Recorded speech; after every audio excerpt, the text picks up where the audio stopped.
네, 오늘장의 아시아 증시, 해외 증시 급락분에 좀 영향을 상당히 좀 받지 않을까 싶은데요. 전망을 해보도록 하겠습니다. 중국금융연구소의 조용찬 수석연구원입니다. 연구원님 안녕하세요. 예, 안녕하십니까. 네, 예상외로 해외 증시가 많이 빠졌습니다. 오늘 일봉장도 좀 영향을 받겠죠?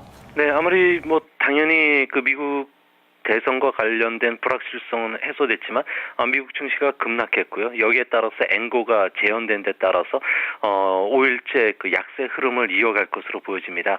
주시장에서는 미국 선거가 끝났다고 해서 일본 투자가들이 틀 자체가 지금 바뀐 건 아니라고 보고 있는데요. 대선 뒤에 찾아올 재정 절벽 문제라든지 그리고 미국 경기 쪽에 투자 초점이 지금 맞춰지고 있습니다. 여기에 유럽 재정 위기 문제가 지금 해결된 것이 아니기 때문에 1달러에 지금 79엔대까지 다시 엔고가 진행되고 있다는 점에서는 수출주에는 악재로 작용할 것으로 보여집니다. 그 주말에는 또 옵션 만기를 앞두고 있는데요. 이 때문에 대형주보다는 제약이나 음식료와 같은 내수 실적 호전주를 중심으로 한 장이 펼쳐질 것으로 보여집니다. 네, 지금 일본 정부 쪽에 금융 완화에도 불구하고 디플레이션을 일본 경제가 탈출하지를 못하고 있는 상황입니다. 어느 정도 좀 강도의 정책이 나와야 되지만 좀 경기 회복 신호가 나올 수가 있을까요? 네, 지금 현재 중국의 경기 동행지수라든지 선행지수 같은 경우 모두 지금 급락한 상태인데요. 특히 실물 경제 지표도 상당히 침체되어 있습니다. 자동차나 그리고 가전은 지금 팔리지 않으면서 내구 소비 제출하는 5개월 연속 감소하고 있고요. 수출 감소로 인해서 산업 생산도 3개월 연속 내리고 있습니다. 현재 문제는 일본은행이 양적 완화 그리고 정부도 수출 경기 회복을 위해서 FTA라든지 환태평양 동반 협정과 같은 쪽으로만 그 관심을 두고 있지 구조적인 문제에 대해서는 전혀 그 방치를 하고 있는데요.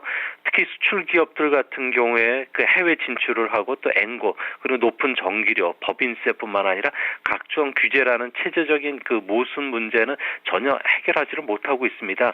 결국 일본이 디플레이션을 탈출하기 위해서는 새로운 비즈니스 모델을 좀 구축하거나 교육이나 의료, 엔터테인먼트와 같은 성장 산업을 육성해야 되는데요. 전혀 이런 부분에 대해서는 나가지를 못하고 있고요. 고부가가치 분야인 연구 개발로도 특화시키지를 못하고 있기 때문에 일본의 잠재 성장률은 제로 수준에 계속 머무는 그런 모습입니다. 특히 일본 같은 경우에는 새로운 비즈니스 모델 같은 산업은 하루아침에 이루어질 수 없는 만큼 아무래도 경기 침체가 좀 장기화되는 그런 그 모습으로 좀 나타나고 있습니다. 네, 중국장은 오늘 좀 어떤 반응이 나올까요? 사흘 연속에 좀 보합권의 흐름을 나타내고 있는데요. 장중의 흐름을 보면 좀 등락이 있거든요. 오늘장 반응 어떻게 예상하시나요? 네, 오늘도 똑같은 흐름이 연장될 것으로 보여지는데요. 장중 급등락 현상은 계속될 것으로 보여집니다. 차기 지도자를 뽑는 당대는 시작됐지만 주요 인사들은 미리 내정돼 있기 때문에 놀랄만한 발표가 없다는 겁니다.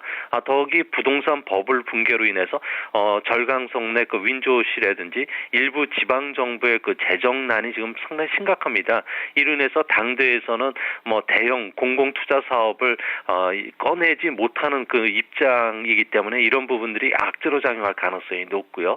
내일은 소비자 물가지수뿐만 아니라 성장률 지표들이 발표되기 때문에 투자가들이 좀 관망하는 분위기에 빠져들 가능성이 높습니다. 주가가 하락한다면은 연기금이라든지 증권회사를 통해서 주식 매수에 좀 나설 것으로 보여지는데요. 이렇게 되면은 주가 하락이 폭이 컸었던 국영 기업주라든지 정책 호재를 갖고 있는 신에너지, 재생에너지 쪽으로 매수가 좀 유입될 것으로 보여집니다. 네, 최근에 아시아 통화가 강세입니다. 엔화와 지금 달러 원화가 지금 강세를 보이고 있는데요. 미국 대선 이후에 중국 위안화 흐름은 좀 어떻게 흐름이 전개가 될까요? 네, 위안화는 지금 현재 1달러에 그 6.24 위엔으로 지금 안정이 되어 있는데요. 이제 3분기부터는 아무래도 그 경기가 이제 회복이 되느냐를 봤지만 지금은 이제 분명히 회복 추세를 타고 있기 때문에 여기에 또 한머니까지 유입이 되고 있습니다. 그래서 연말까지는 6.22엔까지 절상 추세를 탈 것으로 보여지는데요.